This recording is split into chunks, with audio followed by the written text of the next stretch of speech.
کھڑے ہو جائیں گے، اللہ سے کہیں گے وَيَقُولُ الصَّيَامُ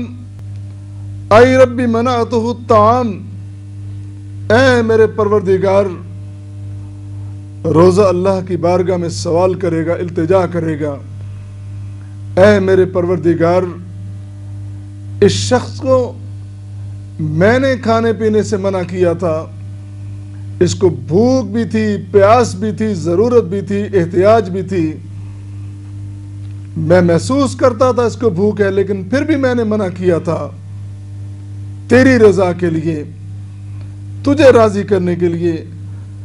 فشفعنی فی، اللہ میری سفارش کو قبول کر لے، اس شخص کو معاف کر دے۔ ابھی رمضان کی سفارش ختم نہیں ہوگی، قرآن آ جائے گا، وَيَقُولُ الْقُرْآنُ مَنَعْتُهُ النَّوْمُ بِاللَّيْلِ، اللہ جب اس شخص کو نیند آ رہی تھی، نیند کی آغوش میں جانا چاہتا تھا، آرام کرنا چاہتا تھا، استراحت کرنا چاہتا تھا، میں نے راتوں کی تاریکی میں اس کو منع کر دیا کہ تو نے سونا نہیں ہے، نوم سے، نیند سے روکے رکھا، اللہ اس نے نیند کو ایک طرف کر کے بالائے طاق رکھ کے تیری رضا کے لیے، تیری خوشنودی کے لیے، تجھے راضی کرنے کے لیے اپنی آسائشوں کو قربان کر دیا تھا۔ اللہ آج میں سفارش کرتا ہوں، فشفعنی، اللہ میری سفارش کو قبول کر لے، میری شفاعت کو قبول کر لے، اس شخص کو معاف کر دے۔ نبی کریم صلی اللہ علیہ وسلم نے فرمایا فیشفعان، ان دونوں کی، قرآن اور رمضان کی سفارش قبول کی جائے گی، اور روزے دار کو، قرآن کے قاری کو، قرآن سے مستفید ہونے والے کو جہنم کی آگ سے آزاد کر کے جنت میں داخلہ عطا کر دیا جائے گا۔ کتنی بڑی بات ہے، کتنا بڑا اعزاز ہے، کتنا بڑا اکرام ہے، کتنا بڑا انعام ہے جو اللہ کی طرف سے اس شخص کو مل رہا ہے جس نے رمضان کے روزے رکھے، جس نے قرآن سے استفادہ کیا، جس نے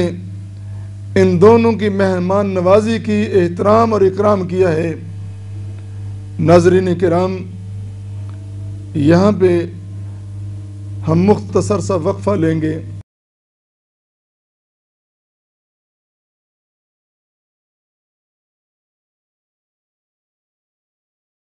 ناظرین، قرآن اور رمضان کی سفارش کے متعلق وقفے سے پہلے گفتگو ہو رہی تھی۔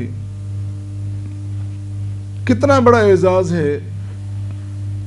کتنا بڑا اللہ کا انعام ہے کہ جو شخص روزہ رکھتا ہے اور قرآن مجید کی تلاوت کرتا ہے اس کو شفاعت نصیب ہوگی۔ اور یہاں پہ رسول کریم صلی اللہ علیہ وسلم کا وہ فرمان سامنے آ رہا ہے، آپ نے فرمایا خیرکم من تعلم القرآن وعلمہ، لوگو تم میں سب سے بہتر شخص وہ ہے جو قرآن پڑھتا ہے اور پڑھاتا ہے۔ ہم نے معزز ہونے کا معیار نہ جانے کیا کیا بنا لیا۔ کسی نے بہت زیادہ دولت جمع کرنے کو، کسی نے اقتدار حاصل کرنے کو، کسی نے عمارتیں بنانے کو، کسی نے بینک بیلنس جمع کرنے کو، کسی نے کیا معیار بنا لیا۔ کوئی کسی کو بڑا سمجھتا ہے اور کوئی کسی چیز کو بڑائی سمجھتا ہے، لیکن شاہ امم خاتم الرسل جناب محمد اکرم صلی اللہ علیہ وسلم کس بات کو معیار بناتے ہیں؟ آپ کے ہاں معیار کیا ہے؟ آپ نے فرمایا خیرکم من تعلم القرآن وعلم، قرآن پڑھنے والا چاہے وہ ٹوٹی پھوٹی چٹائی پہ کیوں نہ بیٹھا ہو، چاہے اس کے کپڑے پھٹے کیوں نہ ہو، چاہے وہ غریب ہی کیوں نہ ہو، چاہے اس کی معاشرے میں سماج میں وہ عزت نہ ہو جو لوگ عزت سمجھتے ہیں، لیکن اللہ کے ہاں کتنا بڑا مقام ہے۔ سب سے بڑا مقام قرآن پڑھنے والے کا۔ ہم توجہ تو کریں، ہم ذرا سوچیں تو صحیح، ہمارے خیال میں یہ بات آنی چاہیے کہ معیار عزت کیا ہے، معیار امتیاز کیا ہے۔ معیار عزت، معیار امتیاز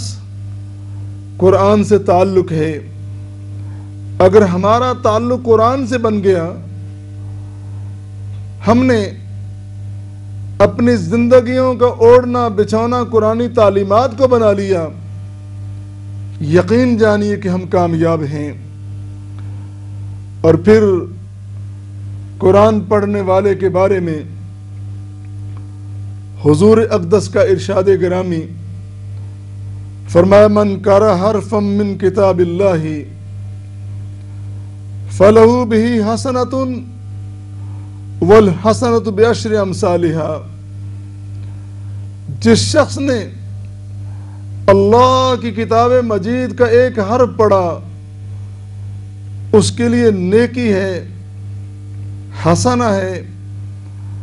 اور حسنہ 10 نیکیوں کے برابر 10 نیکیاں ملتی ہیں۔ اور پھر وضاحت فرمائی حضور نبی کریم صلی اللہ علیہ وسلم نے، فرمایا لا اقول الف لام میم حرف، فرمایا میں یہ نہیں کہتا کہ الف لام میم ایک حرف ہے، فرمایا بلکہ الف حرف، لام حرف، میم حرف۔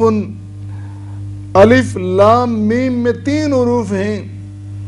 ان 3 حروف میں جب الف پڑھیں گے، لام پڑھیں گے، میم پڑھیں گے، علیحدہ علیحدہ ہمیں نیکیاں ملیں گی، درجات بلند ہوں گے، خطائیں معاف ہوں گی۔ کتنی بڑی رحمت و بخشش کی برکھا برس رہی ہے۔ توجہ کی ضرورت ہے، مائل ہونے کی ضرورت ہے، اس کی طرف آنے کی ضرورت ہے، اس سے آگے بڑھیں۔ دنیا تو